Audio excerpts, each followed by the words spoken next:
Você quer conhecer os resultados de um empreendimento imobiliário, mesmo antes de executá-lo? Isso é possível utilizando as técnicas da engenharia econômica. Vamos a um exemplo. Ó, nós temos aqui os dados de entrada. Nós vamos fazer aqui, né, fazer a construção de um prédio de apartamentos. Então, aqui nós temos os custos, temos a receita, então temos todos os custos aqui. E, além disso, nós temos aqui os coeficientes para análise da sensibilidade, que eu vou mostrar como que eles funcionam. Então, com todos esses dados que nós temos aqui, nós podemos calcular aqui, fazer o fluxo de caixa desse empreendimento imobiliário aqui, ó. Então, o custo inicial vai ser 1.350.000, que é o terreno, mais o movimento de terra, mais projetos, mais canteiro de obras. Então, nós temos um custo inicial aqui para começar a construção de 1.350.000. Muito bem. O projeto, a construção vai começar no mês 1, né? E as vendas vão começar no mês 6.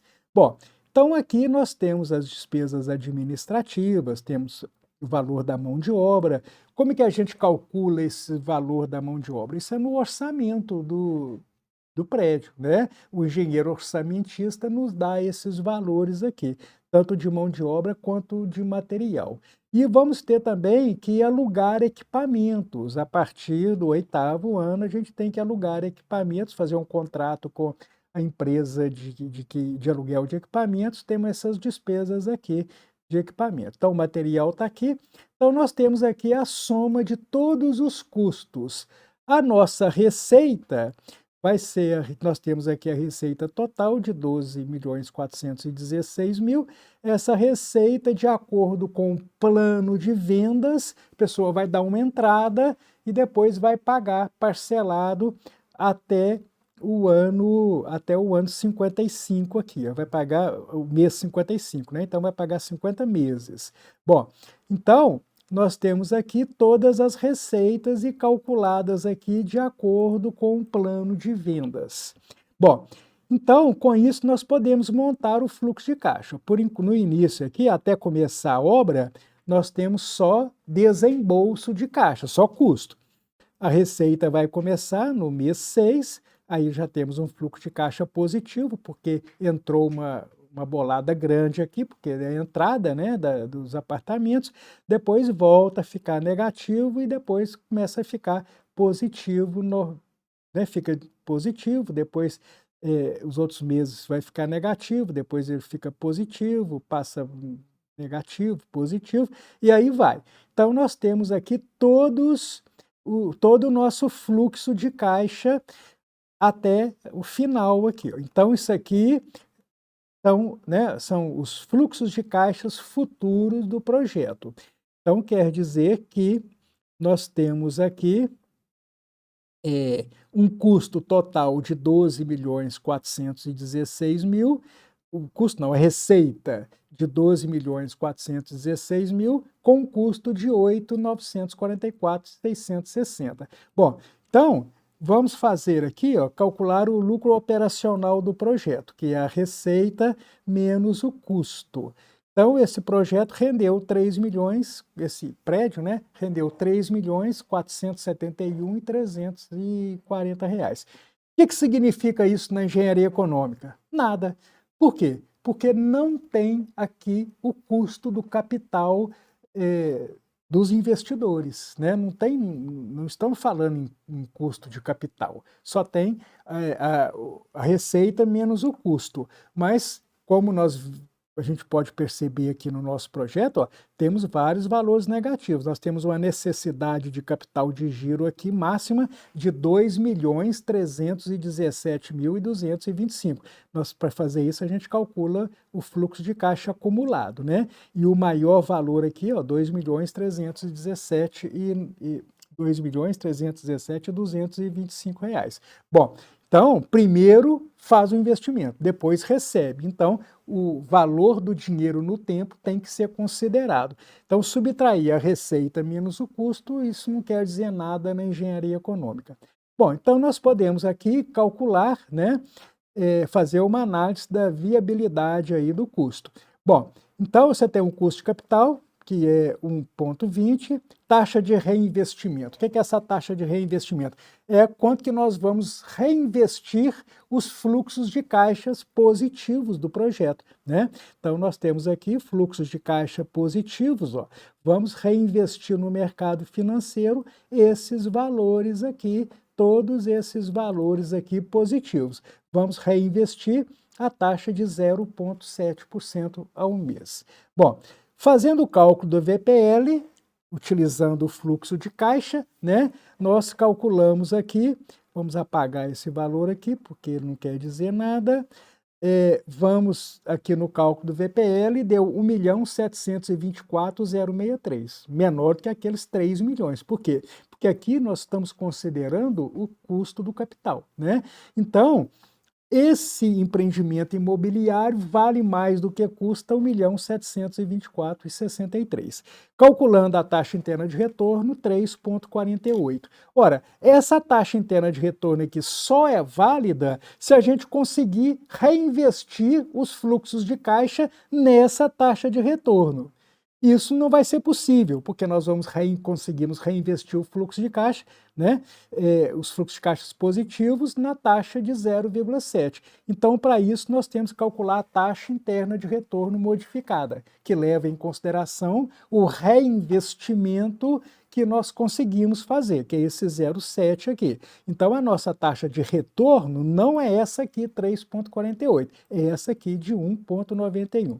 E a necessidade de capital de giro máximo eu já falei para vocês aqui, ó, que é 2.317.225, que é o maior valor negativo do acumulado aqui do nosso fluxo de caixa, né?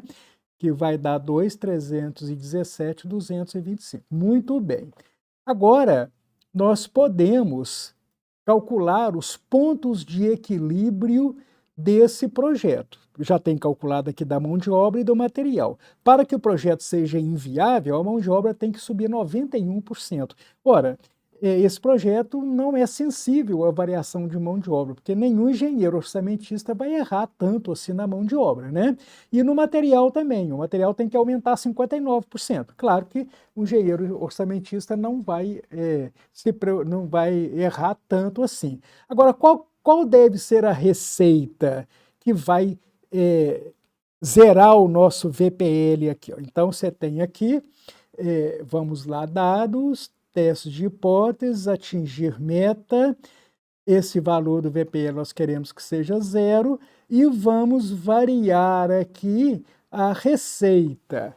Essa receita, nós não podemos utilizar esse valor aqui, nós temos que utilizar esse coeficiente aqui, porque se você utilizar esse valor aqui, o Excel não vai fazer para você. Então, nós vamos variar a receita aqui, ó. Então, quer dizer que a nossa receita, ela era 1, né, no original, tem que passar para 0,79. Então, quanto que ela caiu? Ela vai cair aqui, precisa cair 21%, né? Então, a nossa receita aqui, ela tem que ter uma queda de 21% para que o projeto seja inviável, né? Para se tornar o projeto inviável. Mas vamos voltar ao coeficiente da receita aqui igual a 1. Bom, nós podemos também fazer uma simulação muito interessante. Mas se a gente optar por um padrão alto de acabamento, porque esse padrão de acabamento é o padrão médio de acabamento, desde que nós fizemos estudos. Mas nós podemos fazer um estudo para o padrão alto. O que vai mudar? A variação do custo do material de acabamento, né, 20%, porque o custo do material que não é de acabamento, ele é o mesmo, né? Cimento, tijolo, areia, brita, tudo isso é o mesmo valor. Mas quando chega o material de acabamento, o padrão alto fica mais caro, então vai aumentar 20%. A variação da mão de obra vai ser 5%, vai aumentar 5%, porque nós vamos trabalhar com pedreiros mais qualificados, e os projetos também vão aumentar 30%, porque nós vamos precisar de mais projetos. E vamos optar por um terreno mais caro, numa localização melhor, que vai aumentar 50%. quanto que vai ser a variação da receita, por quanto que nós temos que vender o apartamento para que esse padrão alto comece a ser viável. Então, o que é que nós temos que fazer? Temos que colocar aqui os nossos aumentos aqui. Então, o terreno que era 1 vai passar para 1,5, vai aumentar 50%. A mão de obra, que era 1, vai passar para 1,05, que vai aumentar 5%. Material, eu tenho anotado aqui, material vai aumentar 20%, então tem que passar aqui para 1,2. Projetos vão aumentar aqui 30%, passar para 1,3. Bom, fazendo isso, colocando esses aumentos e tendo a mesma receita, o nosso VPL vai cair muito, né? Quanto que nós temos que ter de receita, quanto que tem que ter o aumento de receita para que o VPL seja o mesmo anterior? Então, nós vamos lá, dados, testes de hipóteses, atingir meta, nós vamos colocar aqui o VPL anterior, eu tenho anotado aqui, que é 1.724.063. Então, esse é o VPL anterior. Alternando a célula, que é o coeficiente aqui da receita. Então, fazendo a conta aqui, ó, nós temos um aumento de receita de 16%. Com o aumento de receita de 16%, nós vamos ter o mesmo VPL que a gente tinha antes. E é claro que num padrão alto, um apartamento de padrão alto, nós podemos vender muito mais além do que os 16% a mais do que do padrão normal. Então, esse padrão alto aqui, nesse caso aqui, vale muito a pena. No curso online ou in company de análise da viabilidade de empreendimentos imobiliários, eu vou trabalhar esse e outros tipos de análise da viabilidade muito interessantes.